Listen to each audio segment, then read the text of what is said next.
નમસ્કાર, હું છું જિગીશા પટેલ. કાલે એટલે કે 29 મે 2026 મારો એક વિડીયો મારા સોશિયલ મીડિયાના માધ્યમથી તમે લોકોએ જોયો હશે, જેમાં હું ભારતીય જનતા પાર્ટીના તાલુકા પંચાયતના સદસ્યના પતિ એમને એના ગાડીમાં કાળા કાચ હતા એના બાબતે હું એને વાત કરતી હતી અને એ સત્તાના નશામાં ચૂર હોય એવી રીતે મારી સાથે વાત કરતા હતા કે મારી ગાડી છે, હું ગમે તે કરું. આ મેટર છે એ ખૂબ જ કહેવાય ને સેન્સિટિવ શું કામ છે?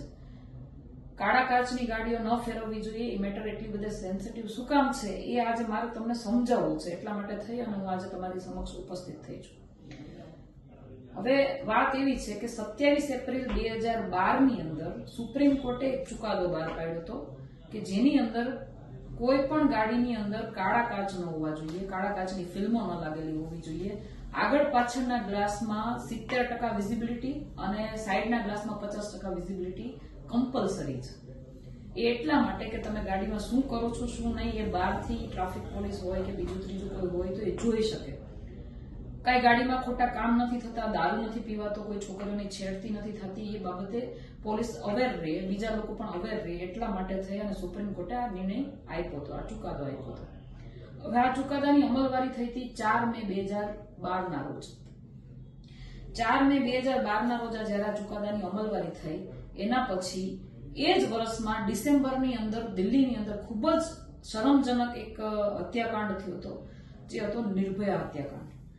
નિર્ભયા હત્યાકાંડ પછી જે આ સુપ્રીમ કોર્ટનો જે નિર્ણય હતો કાળા કાચની એક્ટ વાળો, એ ખૂબ જ કહેવાય ને કમ્પલસરી રીતે પોલીસે સ્ટ્રિક્ટલી ફોલો કરાવડાયો હતો કે કમ્પલસરી આ નિયમ હોવો જોઈએ અને તાત્કાલિક ધોરણે કાળા કાચ જેટલા પણ ગાડીમાં હતા એ કાયદેસર રીતે રસ્તા ઉપર ઉભા રાખીને કાળા કાચની ફિલ્મો ઉતારવામાં આવી હતી અને ખૂબ જ સારી રીતે એને ફોલો કરાવવામાં આવ્યો હતો.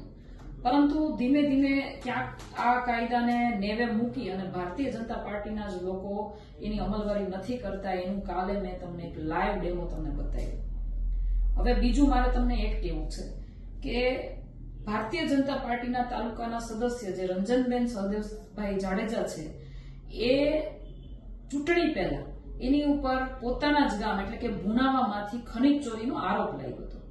એ સમયે એની ઉપર 1,59,00,000 રૂપિયાની ખનીજ ચોરીનો આરોપ લગાડવામાં આવ્યો હતો અને એના પછી જેને એના ઉપર ફરિયાદ કરી છે એના આ લોકોની મોડસ ઓપરેન્ડી છે એ પ્રમાણે કે એને દબાવી, ડરાવી, ઢંકાવી અથવા તો એને લાલચ આપી અને કેસ રફે દફે કરાવી અને એમાંથી બહાર નીકળ્યા હતા. એ તમામ ગોંડલવાસીઓ અને ગુજરાતની તમામ જનતા જાણે છે.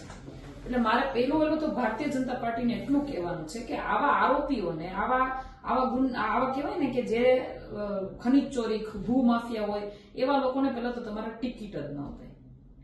આટલો મોટો આરોપ લાગ્યા પછી ભારતીય જનતા પાર્ટી આવા લોકોને પહેલા તો ટિકિટ આપે છે.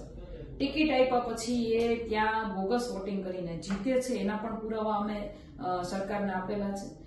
જીત્યા પછી એને ભારતીય જનતા પાર્ટી દ્વારા ગોંડલ તાલુકાની અંદર જે કમિટી છે એમાં કારોબારી ચેરમેન બનાવવામાં આવે છે અને એ ચેરમેન બન્યા પછી જ્યારે અમે એને કાયદાનું ભાન કરાવીએ છીએ કે તમે આ કાળા કાચની ગાડી ન રાખી શકો અને એની પાછળ એને નંબર પ્લેટ પણ નથી લગાવેલી, એના પણ પુરાવા છે મારી પાસે, તો જ્યારે અમે એને આ કાયદાનું ભાન કરાવીએ છીએ ત્યારે એ ભાઈ સત્તાના નશામાં ચૂર થઈને અમને એવું કહે છે કે મારી ગાડી છે, હું ગમે એ કરું.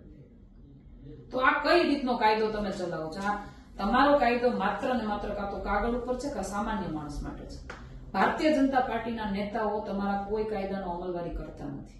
એટલે મારે ખાસ પહેલા તો પોલીસ તંત્રને એટલી વિનંતી કરવી છે, ડીવાયએસપી અને એસપીને, ગોંડલ તાલુકાના એસપી અને ડીવાયએસપીને પણ મારે વિનંતી કરવી છે.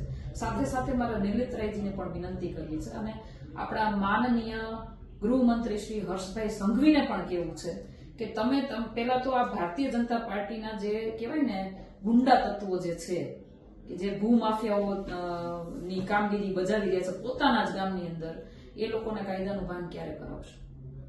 મારે એ જાણવું છે કે તમે શું આ રાહ જોવો છો કે ગુજરાતની અંદર પણ નિર્ભયા હત્યાકાંડ થાય ત્યાં સુધી તમારા બધાને આ બધું કરવા દેવું છે? તમે એની રાહ જોઈ રહ્યા છો? મને એ નથી સમજાતું. એટલે મહેરબાની કરી અને પહેલા તો તમે તમારી પાર્ટીના, ખાસ કરીને મારે હર્ષભાઈ સંઘવીને કહેવું છે કે તમે તમારી ભારતીય જનતા પાર્ટીના લોકો જે સત્તામાં ચૂર થઈ અને જાણે કાયદો પોતાના ખીચામાં હોય એવી રીતે જયારે વર્તન કરતા હોય ત્યારે પહેલું વહેલું કાયદાનું ભાન તમારે એ લોકોને કરાવવું જોઈએ. અને એના માટે મને તમારી પાસે આશા છે.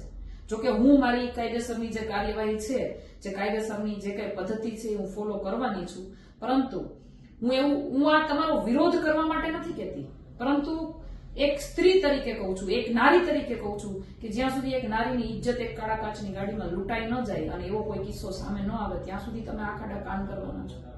તો અમને કહી દો. જોકે અમને તમારી પાસેથી બહુ વધારે આશા નથી, પરંતુ એક ગૃહમંત્રી તરીકે તમારી ફરજ યાદ અપાવીએ તો એટલું કહેવા માંગીશ કે પહેલા તો તમારે તમારા ભારતીય જનતા પાર્ટીમાં રહેલા આવા લોકોને કાયદાનું ભાન કરાવવું જોઈએ. જય હિન્દ, જય ભારત.